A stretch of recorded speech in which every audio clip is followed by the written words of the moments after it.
بسم اللہ الرحمن الرحیم۔ آج کا میرا ویڈیو کا عنوان ہے تہجد کی نماز۔ تہجد کی نماز فرض نمازوں کے بعد افضل نماز دین اسلام میں شمار کیا جاتا ہے۔ تہجد کی نماز رات کے آخری حصے میں پڑھا جاتا ہے۔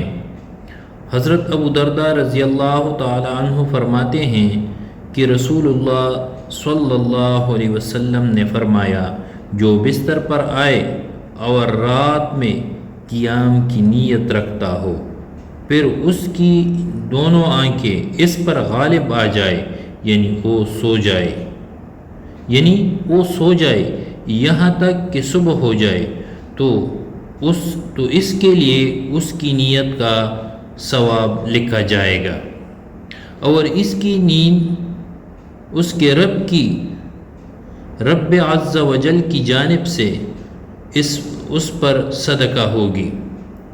اور ایک دوسرے حدیث میں حضرت ابو درداء رضی اللہ تعالی عنہ سے روایت ہے کہ رسول اللہ صلی اللہ علیہ وآلہ وسلم نے فرمایا، جو شخص اپنے بستر پر سونے کے لیے آتا ہے اور اس کی نیت ہوتی ہے کہ وہ رات کو اٹھ کر نماز پڑھے گا، مطلب وہ رات کو اٹھ کر تہجد کا نماز پڑھے گا، پھر اس پر صبح تک نیند غالب آ جاتی ہے، تو اس کے لیے اس کی نیت کے مطابق پورا ثواب لکھا جائے گا، اور اس کی نیند اس کے رب کی طرف سے اس پر صدقہ ہوگی۔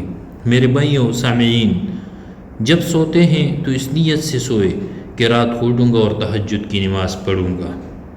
دوسرا، علماء سے سنا ہے کہ رات کو جو بندہ بھی 10 آیات تلاوت کر لیتا ہے تو پورا رات ذاکرین میں شمار ہوتا ہے۔ اگر ویڈیو پسند آیا ہو تو چینل کو سبسکرائب کرے، اپنی کمنٹس کرے۔ ویڈیو دیکھنے کا بہت ہی شکریہ۔